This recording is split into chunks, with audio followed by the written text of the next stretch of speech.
পশ্চিমবঙ্গ মধ্যশিক্ষা পর্ষদের অন্তর্গত স্কুলগুলিতে ক্লাস 9 রেজিস্ট্রেশনের জন্য wbbscdata.com এর মাধ্যমে রেজিস্ট্রেশন প্রক্রিয়া শুরু করা হয়েছিল। 31শে আগস্ট অনলাইন রেজিস্ট্রেশন প্রক্রিয়ার শেষ দিন। পরবর্তীকালে হয়তো পশ্চিমবঙ্গ মধ্যশিক্ষা পর্ষদের তরফ থেকে ক্লাস 9 রেজিস্ট্রেশনের জন্য সময়সীমা বাড়ানো হতে পারে। অনলাইন মাধ্যমে রেজিস্ট্রেশন ফর্ম ফিল আপ করার পর কিভাবে পেমেন্ট করতে হবে সেই পদ্ধতি আপনাদের সাথে আগে শেয়ার করেছি।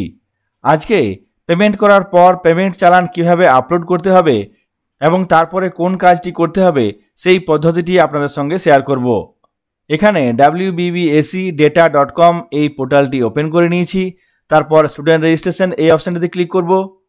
তারপর এখানে লগ ইন অপশানে ক্লিক করে নির্দিষ্ট ইউজার আইডি এবং মোবাইলে আসা ওটিপির মাধ্যমে লগ ইন করে নেব। এই পোর্টালটি ওপেন করে নিয়েছি। এখানে আমি আগের দিন ফাইনাল সাবমিট করেছি, তারপর চালান ডাউনলোড করে নিয়েছি। অনলাইন মাধ্যমে পেমেন্ট করা যাচ্ছে না, সেই জন্য অফলাইন সিলেক্ট করে চালান ডাউনলোড করে নির্দিষ্ট ব্যাংকে গিয়ে রেজিস্ট্রেশনের ফিজ পেমেন্ট করা হয়েছে। এরপর সেই চালানটি আপলোড করতে হবে।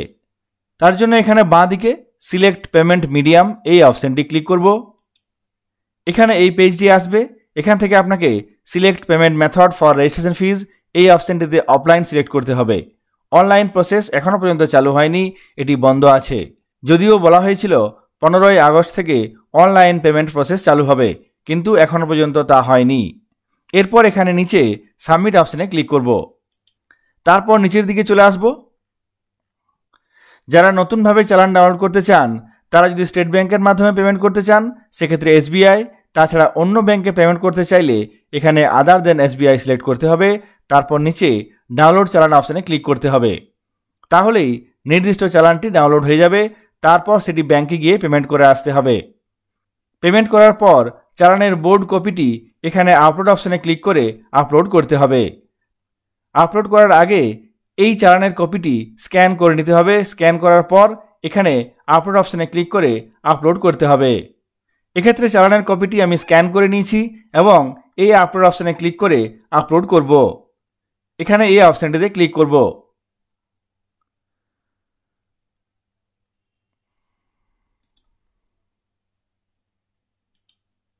এখানে সঙ্গে সঙ্গে দেখুন আপলোড হয়ে গেছে।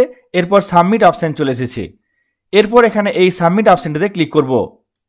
সঙ্গে সঙ্গে দেখুন এখানে এই ড্যাশবোর্ডে এখানে সিলেক্ট পেমেন্ট মিডিয়াম এই অপশানটি নেই, তার পরিবর্তে ডাউনলোড রিপোর্ট অপশানটি চলে এসেছে। এই ডাউনলোড রিপোর্ট অপশানে ক্লিক করে আপনার রেজিস্ট্রেশন করা সমস্ত ছাত্রছাত্রীদের রিপোর্টটি ডাউনলোড করতে পারবেন এবং এই রিপোর্টটি HY সাইন করবেন এবং নির্দিষ্ট ক্যাম্প অফিস 11 ও 12 সেপ্টেম্বরে জমা দিতে হবে। রিপোর্ট ডাউনলোড করার জন্য এখানে এই ডাউনলোড রিপোর্ট অপশানটিতে ক্লিক করব। এখানে ক্লিক করলেই সঙ্গে সঙ্গে ডাউনলোড রিপোর্টের PDF ডাউনলোড হয়ে যাবে। এখানে দেখুন সেই রিপোর্ট এখানে PDF আকারে ডাউনলোড হয়ে গেছে। আপনার বিদ্যালয়ে রেজিস্ট্রেশন করেছে এরকম সমস্ত ছাত্রছাত্রীদের ডিটেলস সহ এই রিপোর্টটি ডাউনলোড হয়ে গেছে। এই রিপোর্টের শেষের পাতায় দেখুন এখানে ডিসক্লেমার দেওয়া হয়েছে একটি, the head of the institution is required to download, print and sign the complete data form. The signed form along with all relevant supporting documents must be submitted to the board by the specified deadline. Failure to comply with this requirement may result in delays or the rejection of the application. The institution is responsible for ensuring that all provided information is accurate and complete. The board is not responsible for any consequences arising from late, incomplete submissions. এখানে এই রিপোর্টটি print করে নিয়ে বিদ্যালয়ের প্রধানকে sign করতে হবে এবং সেই সঙ্গে নির্দিষ্ট ক্যাম্প অফিসে, যেটি আগামী 11ই সেপ্টেম্বর এবং 12ই সেপ্টেম্বর হওয়ার সম্ভাবনা আছে, সেই ক্যাম্প অফিসে এই রিপোর্ট সহ চালান কপি এবং সেই সঙ্গে সঙ্গে ছাত্রছাত্রীদের কাস্ট সার্টিফিকেট, CWSN সার্টিফিকেট এই সমস্ত তথ্যগুলি জমা দিতে হবে। এগুলি জমা না দিলে বিভিন্ন রকমের সমস্যা আসতে পারে। ক্লাস 9 রেজিস্ট্রেশন ফিজ পেমেন্ট করার পর কি কি কাজ করতে হবে সেই বিষয়গুলি আপনাদের সঙ্গে আজকে লাইভ পোর্টালে আলোচনা করলাম। সকলে ভালো থাকবেন, সুস্থ থাকবেন। ধন্যবাদ।